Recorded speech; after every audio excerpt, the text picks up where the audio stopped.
Hi, Manoj here. Hi Manoj, this is Pranjal. Can you see me and hear me? Yes, Pranjal, I will see you in blue. This is Pramod. Hi Pramod. Pranjal, how are you? Manoj, how are you? Hi, Pramod, long time. क्या हाल चाल हैं? बिल्कुल ठीक. Pramod, are you in your favorite place? No, I'm in Delhi, Pranjal. I know his favorite place or places. अभी तो यहाँ बैठे हैं farm पे, so at least the farm is there, so I'm being able to. Yeah, you're safe and healthy. Walk around, yeah. No, and luckily the weather is great and the air is so good. I just hope we can do something to maintain this. Yeah. That is fantastic. Okay. Great quality of air.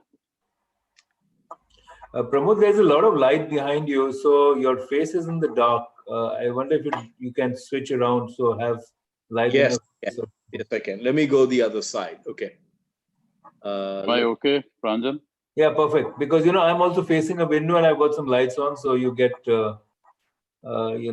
My old TV tricks are doing me good these days. No, I thought there would be enough light but you're right, at the back it'll be a little bright. I'll switch. I'll switch. Unless you want to go incognito. He can't. There's no reason anybody needs to see my face. There is an age when you come to that realization, huh? Yeah, absolutely. But I won't ask you guys that. You're not there yet, but certainly I am. You are young at heart, my dear. But wait, that's all that remains.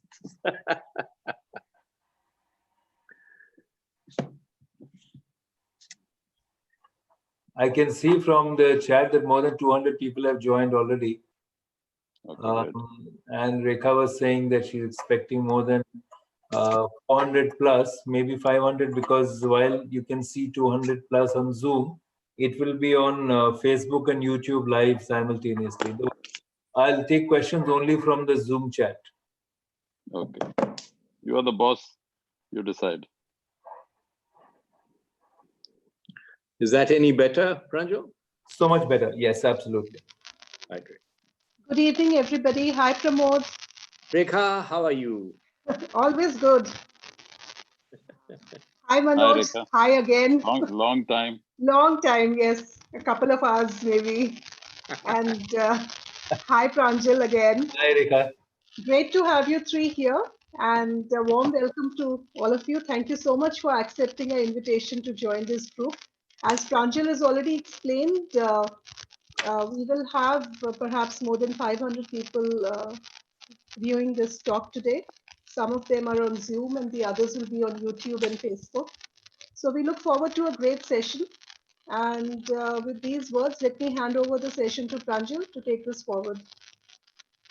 Thank you, Rekha. And, a formal welcome to Pramod and Manoj. It's good to connect, which is a fascinating thing about having face-to-face meetings. I think we are missing that, but with Zoom and other such connectivity, our faces are not disappearing in a hurry. So I think that's a great, development.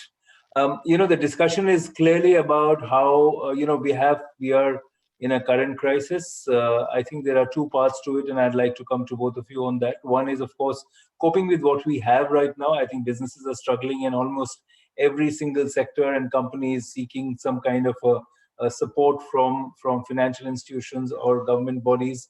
And I think that's absolutely critical at this stage. But even deeper thing and plan has to be on what needs to be done post-COVID. How do managements plan both their consumers, their production cycle, as well as their cash flows and revenues? Because whatever they may have planned for this fiscal is effectively out of the window, perhaps for the next two fiscals as well. Overall, I think a lot of you know that the prediction of growth is a V-shaped curve, which IMF has been talking about. So we may be 1.9%, but the rest of the world is really at a minus 3%. So India is still in a better situation. And the prediction and projection is, of course, based on a lot of variables, that we could look at 7.4% growth perhaps on a lower base, but it might be better. But that's broad numbers. What I suggest is that, we will have about an hour for our conversation. I'd come to both Pramod and Manoj for initial comments, and then, have a little chat between them, and then, get questions from many who are posting it already. So welcome to everybody who's watching us on Zoom, Facebook, as well as YouTube on the AIMA channels. I'd like to begin with Pramod because, Pramod, will go with your sectors of your deep experience in IT-enabled services, as well as a financial sector where you are now, and then go to Manoj later, who as an investor has also a multi-sectoral view and perhaps can bring a global perspective. But first, Pramod, over to you in terms of how do you see the situation developing? What would your advice be? Yes. Thank you, Pranjal, and to everyone on the call, I think on the Zoom call, thank you for listening in. Real pleasure to be here. I think the first thing I would say, Pranjal, is it's amazing what Zoom and other technology improvements are doing to all of us.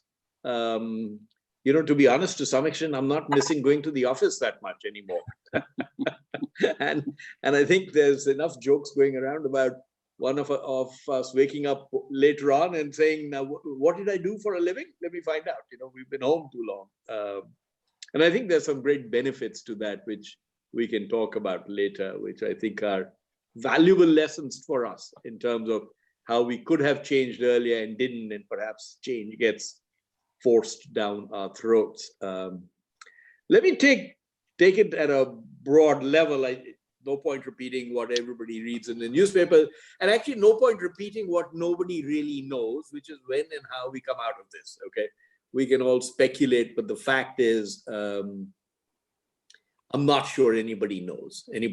I think different countries will experiment at different levels, depending on culture and risk weightage that they provide. China is remarkable in terms of its coming back. By the way, what I'm hearing about China, and Manoj may know more about this than I do, but is that 80% of production is back. Now, who are they selling this to? I don't know. But, but they are certainly manufacturing and producing, and that's a remarkable achievement. So it does give us hope for the future.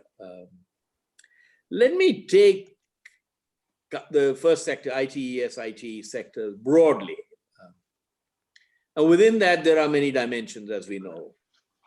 So clearly, the tech businesses will do well. If you look at Microsoft share price at a time when all shares have gone down, Microsoft is up 10% roughly at this point in time. It just shows how the world is thinking about what the future for companies like that looks like. Genpact, on the other hand, which is my former company, I think Manoj, I think your screen or something has gone off here, I think. So Genpact share price, on the other hand, has gone down 30%, the IT BPO industry, because I think there have been doubts being expressed about how much does this offshoring model work. I'll be quick, I won't ramble on too much, but so clearly you're seeing a massive movement towards technology. I think you're going to see remarkable innovation in terms of collaboration and communication software, just like we're seeing with Zoom. I can see this moving to a point where, frankly, you are doing this through holograms, or you're doing this and broadcasting on our walls and seeing it in movies where it becomes as good as, this what Cisco was originally trying to do in terms of its very intimate style of video conferencing. And I think that will get adapted very quickly by companies around the world, and it'll change the way we fundamentally work. Having said that, the outsourcing model, globalization is taking a backseat without question. People are scrambling to find alternatives to China. There are concerns about how much you should outsource at any time to anyone, what you should do at home where it's under your control. So globalization is going to take a big fat knock at this point in time. I don't know how long will that last, but I think clearly its effects could be profound. And no longer, I think, will you see that happen as easily as it used to in the past. Supply chains are going to get disrupted. We used to focus a lot in GE on on not having dependency on a few suppliers, that is going to change dramatically. People are just not going to be comfortable with that or take it in-house. And I can see more and more companies saying, if there's any criticality in our supply chains, we'll take it in. The outsourcing model itself, ITES, while it won't change, and I don't think revenues will get hit that much, I think future growth could be affected unless you adapt and go more onshore. The great thing about this ITES companies have been that they have been building onshore for a very long time now, 5-7 years. I think Genpact, I can't speak for them, but I think Genpact has 20,000 employees in the US, or no, 10, 15,000 employees in the US already. Let me turn to financial services. So I think the outlook, in technology will be great for online companies, for all the companies like Amazon, etc. They will thrive, they will win, they will do well. Many other sectors won't, and I don't see them coming back for a long time. Financial services, particularly in India, I think we're in for a very rough ride. The SME sectors, the corporate sectors here are leveraged. We were suffering a weak economy. That has come home to bite very hard at this point in time. And I think it'll be a long time before we fully recover from that. The V-shaped recovery, Pranjal, may be there, but frankly, I think there's a lot of what we call the dead cat bounce in there. Not just real recovery, but dead cat bounce, as we call it. And financial services are in trouble because, one, we do not have adequate clarity from the RBI and others as to exactly what the relief measures are. Frankly, the relief needs to get to SME, MSME, small businesses much faster and directly. Right now, they're trying to route it through banks, which will not work. I can assure you it will not work. Nobody is willing to take more risks in the banks. And when you shut down businesses in a complete lockdown, it's a remarkable event India is going through. No country has ever tried a complete lockdown of 1.5 billion people. And with our chaos, I would have bet, had somebody asked me 2 months ago, is this even likely or possible? I would have said, absolutely no. There is no way you could lock down a country like India. And yet, that is exactly what we seem to have done quite successfully. But you shut down all businesses for a couple of months, and I don't see why it won't be longer. The impact is phenomenal on the cost base, on revenues. Hotels are at zero revenues, right? Retailers, zero revenues. Landlords, zero revenues. So it's not like 20% reduction, it's zero. And that requires some dire action, and we haven't seen that yet. So I fear that the financial services sector is in for a very rough ride unless the government and Ministry of Finance intervene very quickly. Let me stop at that and turn it back to you and to Manoj. Happy to get into it more. There's a lot more. Let me add one thing. I think one of the things we must all think about in the post-COVID world is what I would call employee and customer anxiety. There's going to be a lot of anxiety about how you live, how you work, where do you work, how far do you go to work, what are the choices you make, what do you buy, which mall do you go to. There's a level of anxiety which is very strong, and in employees also there's a level of anxiety. Should I go to work? Should I stay at home? And these will have a profound impact on demand, consumer demand, borrowings, everything else. I think we have to find ways of mitigating that before the full spirits come back into the economy. With that, let me turn it back. Thanks. Pramod, the points you made, it's a very somber beginning, but I think we are in a unprecedented situation. But the fact is that India is not alone. You mentioned the dead cat bounce, so there is another economic theory of a W-shaped recovery, which is that you rise up and then you fall again and then you come back, perhaps in a more sustainable way. So again, I frankly think that there's nobody who can really make a strong prediction because there is not a lot of historic precedents and knowledge to be learned out of that. But I'm sure this is going to make a difference. But, I think we should look at it from a larger perspective. And this is where I think, Manoj, your thoughts will be very, very critical. Because it's happening to every country, each country is going to cope with it in a different way. The flow of capital across countries is now an important issue. investors are worried about where to put their money, and if they've put already their money, they don't know when they're going to get back. So from your perspective, Manoj, as a professional with deep experience in telecoms, and now as a representative of an investing company, how do you see the situation? Thank you, Pranjal, and I also want to thank Rekha, and it's great to catch up with Pramod after long. Pramod always, shares his creative ideas, which he did today. And by and large, I agree with him, but I just want to share a new perspective. I believe that we are in for two phases. One is the pre-vaccine phase, other is the post-vaccine phase. Earlier, I was thinking of before Corona and after Corona, but after Corona is post-vaccine, because post-vaccine is the real phase when there is no uncertainty. Because today the uncertainty of when vaccine will come is, as Pramod said, is affecting employees, affecting customers, affecting so many people, because they are not certain when will stability come back. So I have a slightly different way of thinking. I feel that this crisis can be turned into an opportunity. I feel that we can't waste such a crisis at all. And this threat can be converted into opportunity by bright people, by people who are sensitive, by people who are proactive. And we can take advantage by resetting the society, resetting the businesses to a new purpose and a new meaning. Of course, in the short run, I will say pre-vaccine, all the companies I have spoken with are initiating a lot of measures on cash conservation, on wastage elimination, on actions on people, there's reduction of salaries, etc., etc.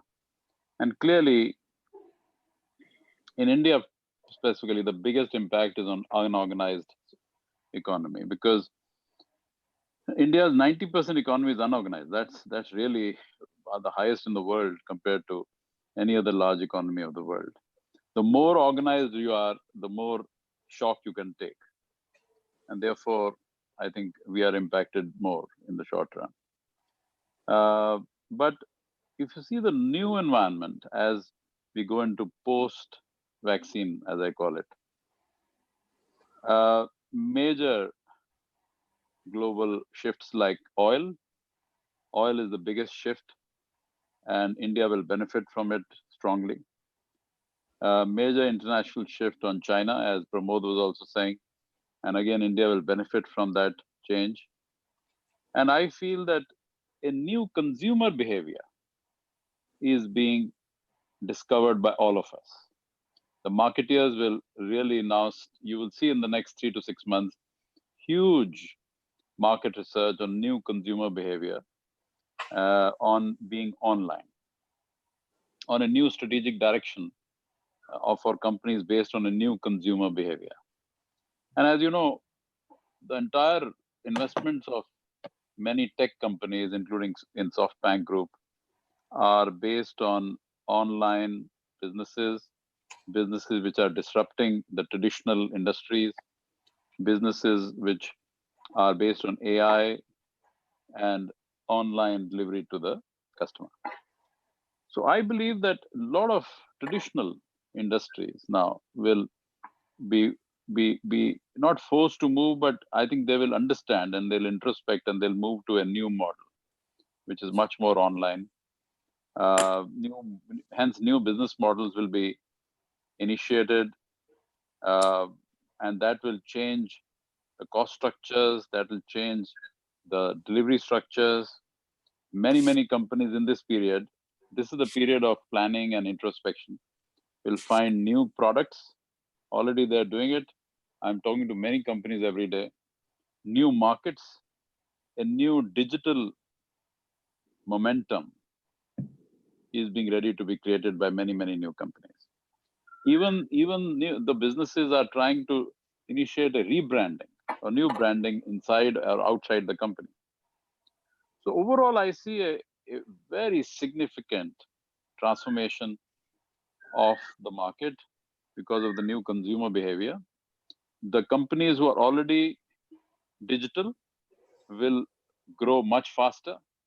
The companies who are not digital or on the way will have to change very fast within next 1 year so that they can catch the momentum, catch the new momentum. And Pranjal, the big thing I want to say at the end is that this is the biggest leadership test in the political arena and in the business arena. Many leaders will have to make tough calls because many companies will go through survival situation. Many leaders will have to do much better self-management, because if they don't manage themselves, and we are seeing leaders who are managing themselves and some leaders who are not managing themselves. So you see the difference. Guys who We manage can talk themselves. about Trump over here, you know. So guys who are Sorry. guys who are managing themselves in a balanced way, I think will come up in the future much faster.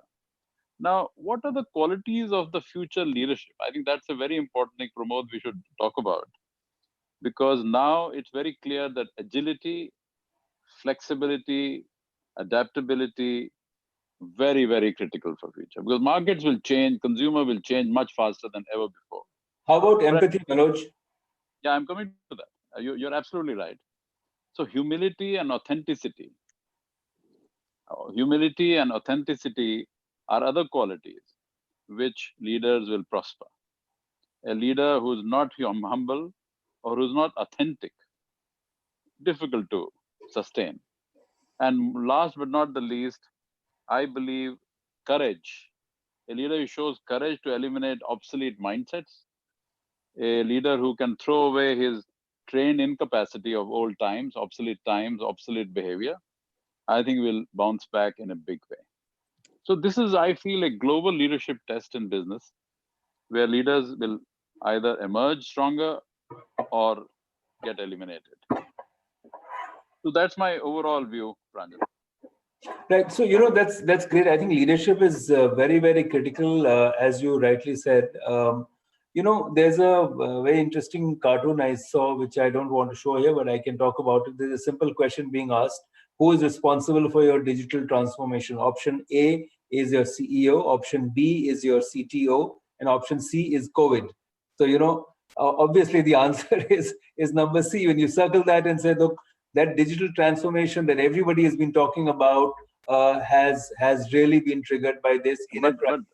But let me tell you, the new word I've learned in the last 3 months is that every leader need to be digital dexterity is an important quality of every leader now, which means that it has to be everyone in the organization, 100% dexterity. But Pramod, on leadership, and I think that's absolutely critical, because we're also on the platform of All India Management Association. What kind of management skills are therefore going to be absolutely critical? The interesting thing is that nobody has experience of this situation. Even the most experienced leaders in corporate world would not have seen or experienced this. In that situation, what is going to bring out the best in leaders? Yes. I think that's the question. Manoj also talked about it, Pranjal, that it separates the men and women from the boys and girls very quickly. I can relate a little bit of my experience during 9/11, when we were in the outsourcing boom. We were looking at a lot of business coming to us from America. We were part of GE at that point in time. And of course, 9/11 happened. Certainly for an American company, it looked like the end of the world. Nobody could have imagined. Flights were stopped, I don't know how many people remember that vividly. I certainly do. Flights were stopped, business was stopped. I certainly thought our business would go. I mean, our business went to zero overnight, right? Immediately. And we watched some of the finest leaders in the world come through, because there are things, the cliche is you should never waste a good crisis, but the fact is, knowing what to do is very difficult. So I'll give you an example. Aircraft engines at that point in time, which was a huge GE business, still is, basically came out a week later and said we're going to take out $3 billion in costs. We basically went out and forecast what demand was likely to be over the next 2 years, basically zero, and then said, therefore, what does my cost base need to be? And therefore went out without planning, without a lot of analysis and a lot of, ticking and tying, just came out and said, we need to take $3 billion of cost out. How do we do that? When do we do that? Remains to be seen, but the target was set early. Two, I think leadership, as Manoj said, is a lot about courage. Again, for us in 9/11 and the 2008 crisis in Genpact, when 50% of our customers were financial services customers, and we were calling them up every day to find out if they were still alive or not, or if they'd gone bankrupt at that point in time. These are life-threatening things that happen. And I found a bunch of things that were important when you talk about leadership, so therefore in the future. One is look after your employees really well, and they will look after your business. They know what's happening on the ground. They are deeply connected. I would say that in financial services today, they are the ones deeply connected with our customers. They understand exactly what's happening with the customer. Embrace them, empower them, tell them. We've had to take pay cuts, for instance, for our employees. But having said that, I'll tell you, most of them have come out and said, we fully understand. We're with you. We're here as a team. Two, build teams. Teams come together wonderfully well when you're in a huge crisis. I can honestly say I've never seen my team work better together than they do today. They're all together. Zoom helps. We become more, anecdotally, Zoom helps. Video conferencing help because we become closer to each other. We're seeing our children run around. We're seeing ourselves in our natural habitats. It becomes more personal. People get to know each other. People help each other. Their dogs, cats running around. It really helps, and you can bring the team together. Very importantly, I think all companies can build baggage over time. And it makes you refocus on what is your core business proposition. Go back and think about that all over again. Take the time. One of the other benefits, by the way, when we polled our team members on how this is work from home is working, all of them said productivity has gone up. Why? Because they're not being badgered for something or the other, sitting in the office by somebody or the other. You're focused on your work. You're not chit-chatting. And therefore, it's giving you time to think about your strategy and your core purpose. So reset the button, redefine your business model, find ways to use this to come out much stronger. My aim today in Clix Finance is very clear. We're going to come barreling out of this with better products than we've ever had, a better slew of reaching customers, better streamlined processes, better platforms, reset, restart, whatever you want to call it. Use this time to do that. And I think companies really should be able to do that. We all have baggage. And at this time, we can't also worry that much about profits, to be honest. There won't be any, right? So cash becomes king. I think that's an old adage and it applies. You have to think about every bit of cash that you spend. Where is it going? You don't know where it's going to come from tomorrow. I do think getting back into business is important for a country like India.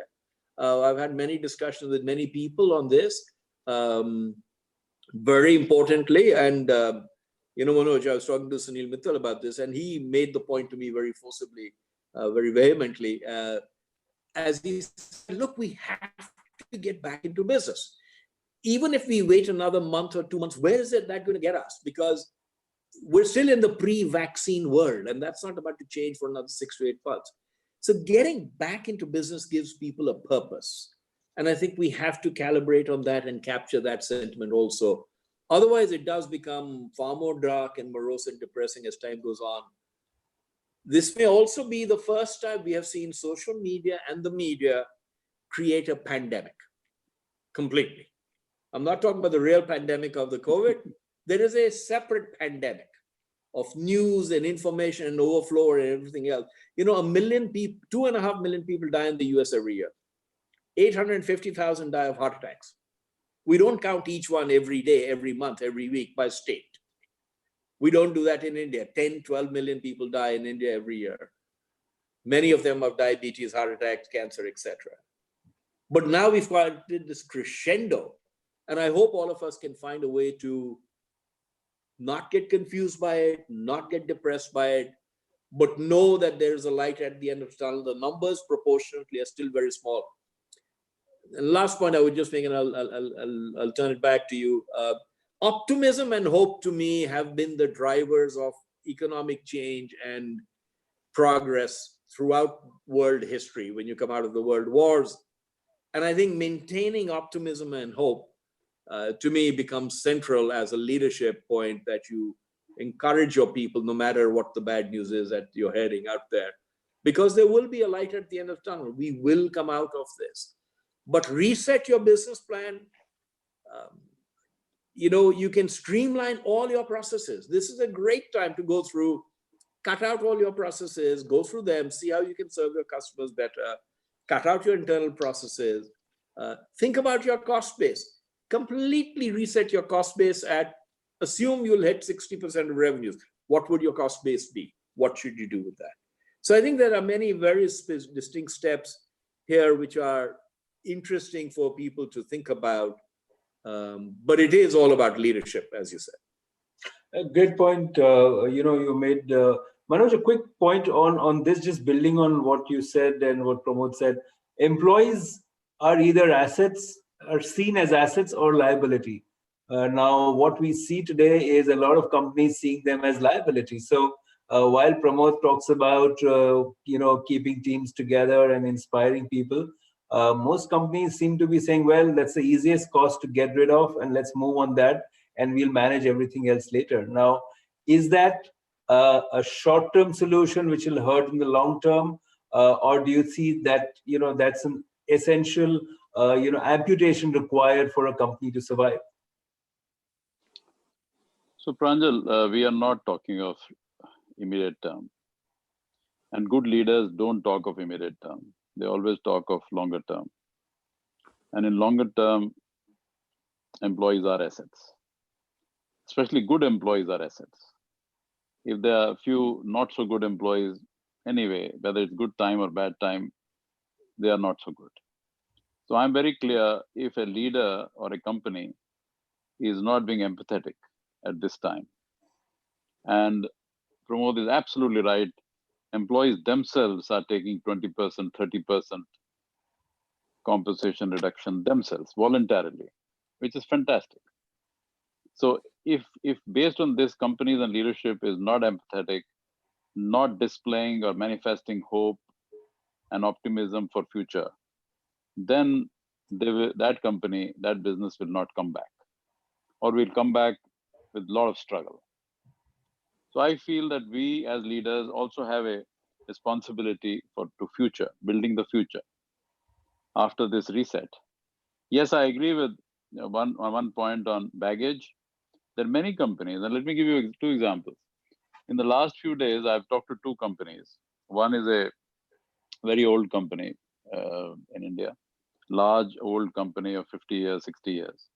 Other is a new company, just 5 years, 6 years. Both told me that they're cutting out 60% or so of their overheads, because they felt that that is not contributing to their revenues and profits, but it has been accumulated because of various reasons. So you can do that, you can eliminate costs, but dealing with people is a very, very different cup of tea, and leaders have to be not only empathetic, but also very, very inspiring at this time to come back faster. So let's move and shift gears a little bit. I think when we talk about leadership, it's not just about the top leadership. I think leadership is at every level of an enterprise and organization. So I think as each individual and professional needs to look at. But in terms of reviving business post-COVID, and this is a question to both of you, do you see post-COVID opportunities arising at a macro level, a geopolitical level? There is, of course, the narrative about bringing all the investors who are upset with China, for instance, and bringing them to India. So that's at a macro level. But at a micro level, do you see a situation where new business opportunities will arise? And to the point which both of you, Manoj and Pramod, made, that agile companies will perhaps change their business models, even change the business they are in to perhaps get into those. So first Pramod and then Manoj, on what kind of opportunities do you see arising? Sure, Pranjal, thank you. Look, I think the opportunities will be very substantial, but of course, in certain pockets. And not everybody can grasp them, which is the sad part. One, let's discuss the whole issue of China. A lot of business is going to move away from China. I really hope our government can make ease of doing business a reality. Make in India, make it a reality. You know, move swiftly in those areas. We're working with some states and saying, guys, why don't you move swiftly to set up these zones where people can pick up all the business that should come from China.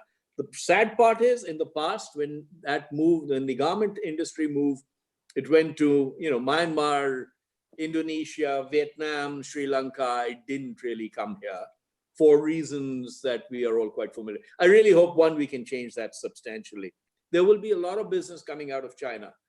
I hope we can use our technology backbone and our knowledge and our colleges and our talent to build technology products, because people will encourage us, I assure you, to build technology products versus going to China to look for products.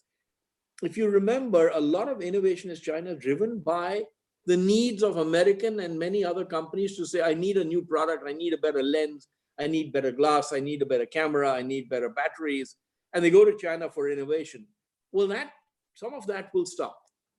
And now people are going to come back and say, okay, let me find another source. And I hope they can come to India. I really hope we can attract them, because we have the talent pool of scientists and engineers that we desperately need for this kind of work. There are other areas, Pranjal, which are very interesting, which will become, I think, very strong. This is not an exhaustive list. Healthcare. Innovation in healthcare, monitoring, living at home, being able to look after your parents, being able to look after the elderly, being able to look after yourself. All the tools, technologies, artificial intelligence that goes around that, healthcare systems, patient monitoring, etc., etc. I think there's enormous scope for that, because I think there will be many consumers saying, I'm willing to pay the extra money I need to pay to really become more independent and be able to look after myself.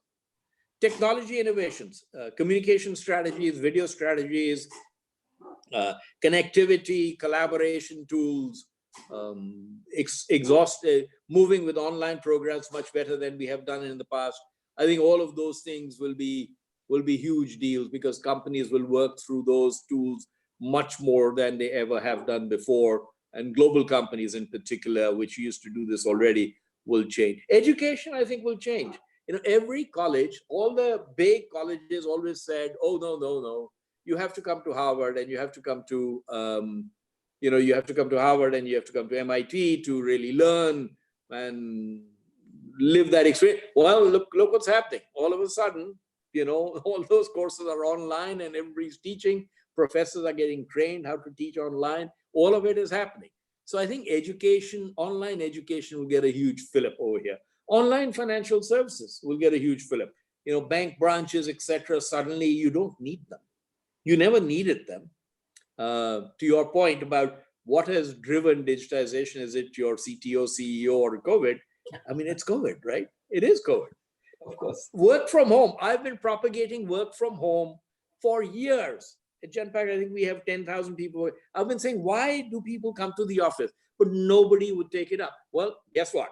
Now, we've just given up one new floor that we were going to take up in Gurgaon, because we said we're going to have half our population work from home.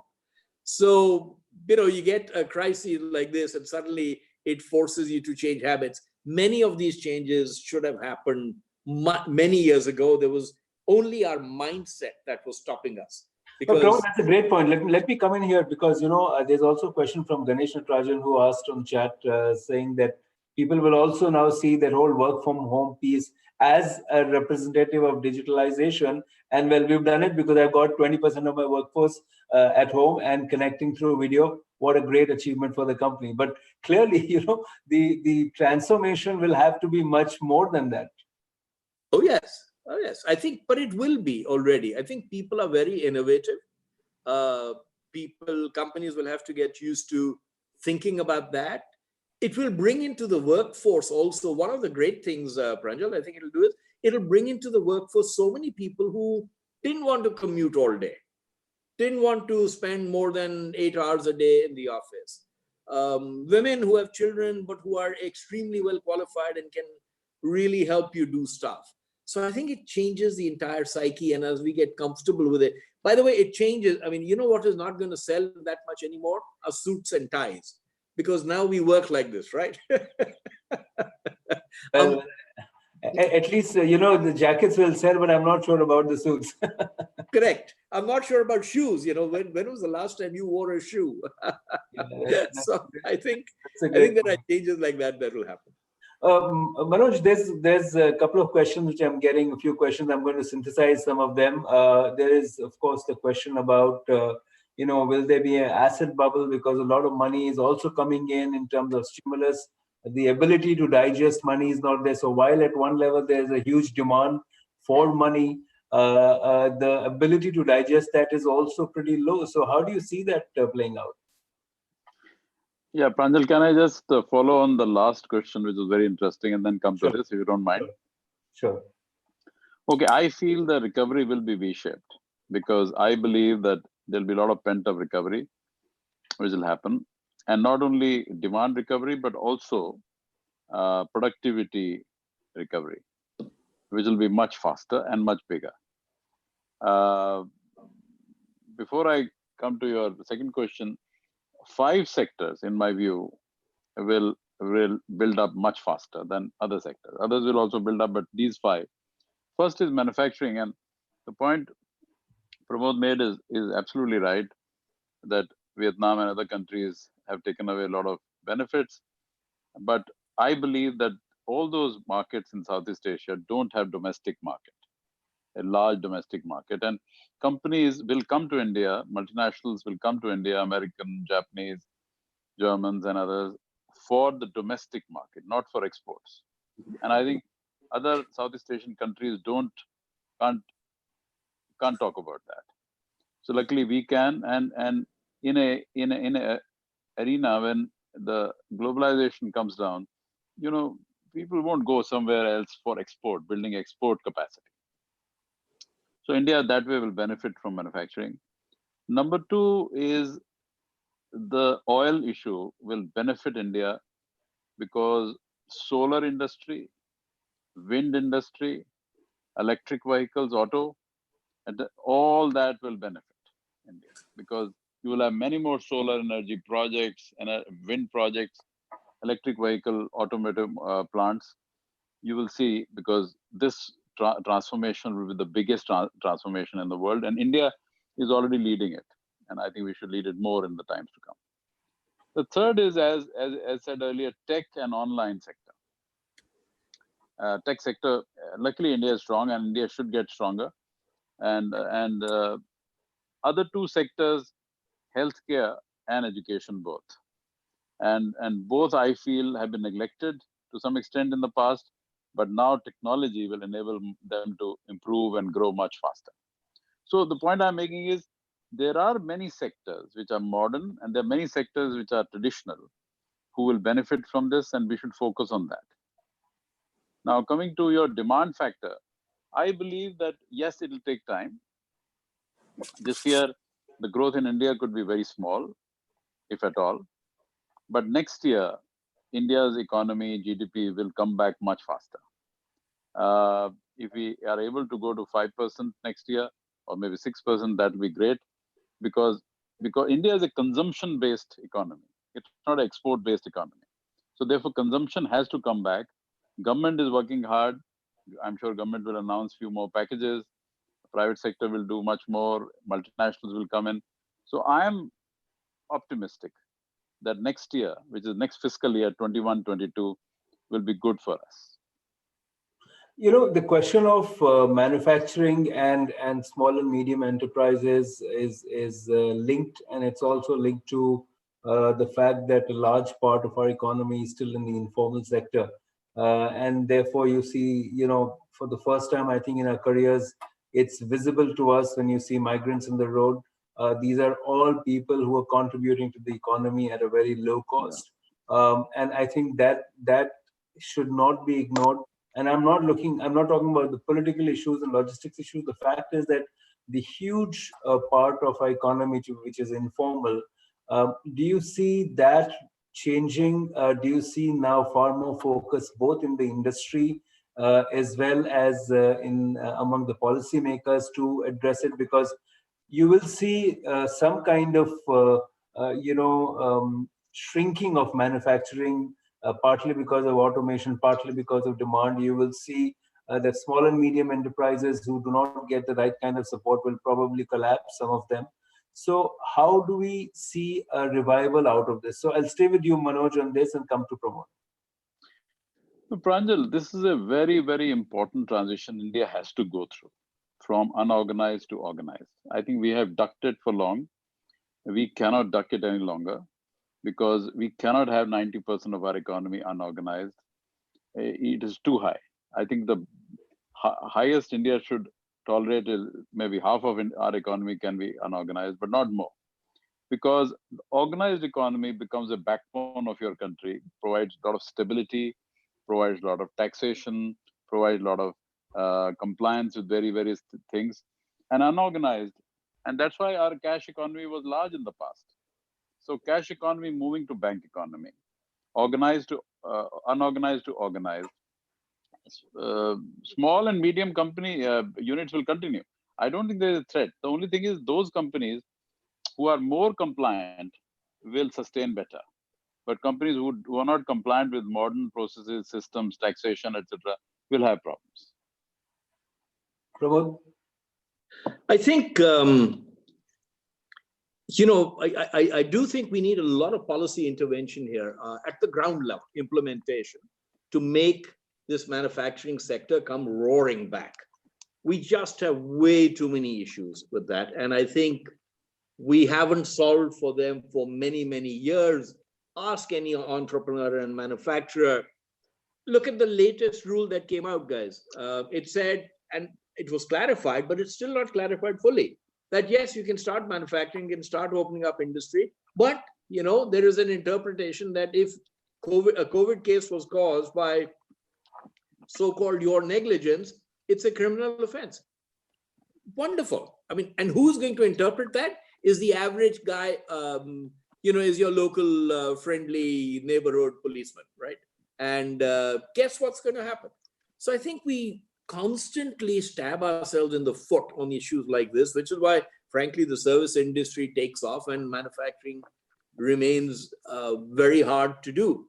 But I think if states take this on, and some states take this on better than others, provide an area where people can manufacture, I think you can get the world flocking there. Land acquisition has to be easier, daily harassment has to be better. All of those things have to ease. But I think, I agree with Manoj, our recovery could be dynamic and huge if we take this 6 to 9 to 12 month period and really reset and eliminate a lot of the nonsense of the minutiae of red tape that we have to go through to do manufacturing in our country. But the prospects really for India could not be better when the biggest manufacturer in the world is going to not be trusted. Trust has become a huge issue for China, right? Now, I do business in China. I'm a great admirer of that country and what it's achieved. But right now, global trust in China has never been weaker. If this business doesn't now come to India, I don't know when it ever will, because I think then we will have missed a boat, which will be tragic. That's absolutely, true. I think this is a time where both leaders and the political leadership at every level, as well as business leadership, will really have to change. So we have just about 10 minutes left. I'm going to maybe come to both of you for a closing remark, and hopefully tinged with some level of optimism. Staying with you, Pramod, on when do you see India bouncing back, and what could be the one or two triggers which can accelerate the bounce back? Well, I think, as I said, I think we've discussed some of it. I think we must open up the economy soon. We cannot stay in lockdown permanently, like many other countries are doing. They're opening up and they're going to take the knocks. Now, I really believe our government has been fantastic, not just at central, but at state level also, in trying to, especially in Delhi, NCR, I think it's been very powerful. I think we haven't looked after our organized labor the way we should have. I think that's been a tragedy. But we have to open up the economy, and we should start doing that in the next month or 2 months, because we cannot stay in this. People need to earn money. And we will have to we must remember that at the end of the day, the total number of infections, even in a country like Italy, is 2% of the population. And out of that, 90% of them were okay, recovered. So I think some proportionality here would be useful to keep in our minds and keep broadcast. If we can, there will be latent demand, which will be picked up initially. I do think there will be a case where, quite honestly, there will be anxiety in customers. And I really believe that is a problem we must all collectively solve. And that will only be solved by providing confidence and certainty to the public that it's okay. We are under control. We can manage this crisis. We know what's going to happen. And that's really what countries like Germany and others have done. When you talk to all those countries, they're not under the kind of lockdowns we have. Of course, their circumstances are very different. And therefore, our lockdown is justified. I don't blame them. To grab every piece of business we can from China. Grab it now. This is the time. Set it up, set up your location, set up your manufacturing, start talking to people, figure out where it is. I mean, in a different way, a strategy, competitive strategy, right? Figure out which are the companies in Wuhan and go after their customers, right? I mean, this is what we used to do. We would have done in the IT BPO industry if we would have said, all right, if a company is not doing well, who go after their customers, right? You do that in financial services. Go after the PSU bank customers because you think they're not going to be as happy as perhaps they. So go after that very, very hard. Digitize your processes. It'll make you productive and efficient. And it will allow you to serve with better products to better customers, larger range of customers, to reach them digitally. Get online as much as you can. I think governments must do more. They must provide fiscal relief measures to MSMEs. Otherwise, they won't survive. We will have too many failures, too many death rates. And I think we have to help make that happen. Direct benefit transfer, Pranjal, has to kick in. I'm not sure why we're not doing that. It is the obvious thing that we must do. But I think on the last point, Pramod, some has been done. There's some reports and numbers shared by the government that a certain number of crores of monies have been given to those who are already registered and are part of, the JAM Trinity. Manoj, apart from what I asked Pramod, I would also like to get your views on the startup ecosystem because, they are suddenly might be starved of funds. Perhaps they're going to be starved of markets. And as you referred to, that consumption patterns will change. A lot of these, entrepreneurs will have to go back to the drawing board, which really means that, the one really dynamic dimension of our economy was the startup ecosystem. That's going to face a lot of trauma. Any suggestions on that and how they could come back to? So, Pranjal, I'm confident that government wants to open up the markets much faster. There is a very strong intention in the government, and I speak to senior colleagues in government very often. I think there is a very strong confidence that we should start coming back now, and I think this consultation which is going on with the states is very, very good. That everyone wants to come back, but there will be some hotspots here and there which will continue. And if that happens, then I am confident that economy will come back faster. And the sectors which will actually help us take off in a big way. Number one, manufacturing, because of China impact. Number two, oil replacement, because of oil impact. And number three, tech and online sectors. All three will do very well. On the startup, I believe that the startups which are well funded for at least 12 months, if not 18, will pass through this situation easily, because they're well funded. They are trying to conserve cash anyway. So this, if somebody is funded for 12 months, that 12 can become 18, because it will be more frugal in the meantime, which is good. And that's what I'm also advising all the startups I'm talking to: be frugal, conserve cash, spend only costs which are essential and critical to spend, and you will grow much faster anyway. Startups actually have an inherent advantage in this compared to traditional companies or traditional businesses, that they are all digital and they will all pick up much faster compared to traditional industries, traditional companies who are not digital. So the advantage is that they will pick up faster. The disadvantage is, if you don't have cash, startups who don't have cash will find it difficult to sustain, because they'll have to find investors and they have to do the right kind of valuation. But if the startups, if the founders expect high valuation even now, then the funding will become problematic. Yeah. If they come to realistic valuations, funding will happen. Let me tell you, globally, there's a lot of funding. Globally, there is a lot of liquidity. India is one of the top 3 markets which world will come to. The valuations have to be right. If the valuations are right, I have no doubt a lot of investment will come to India. Right. Thank you. I think, we just have 2 or 3 minutes left, so I'm going to wrap up here. I think what's coming through very clearly from the thoughts that both of you have shared is that leadership is absolutely critical at every level in the enterprise, and that leadership has to be empathetic as well as agile. And I think a lot will depend, of course, on political decisions, government's decisions, and so far directionally they have been good. Nothing is perfect, especially in a country the size of India, where there's no other model that we can follow, so we'll have to find our own solutions. But if we are able to make sure that we keep our heads down and industry and government can collaborate, I think we should be bouncing back much faster than perhaps other countries. Thanks to everybody for joining us, and I'll hand over to Rekha for the closing.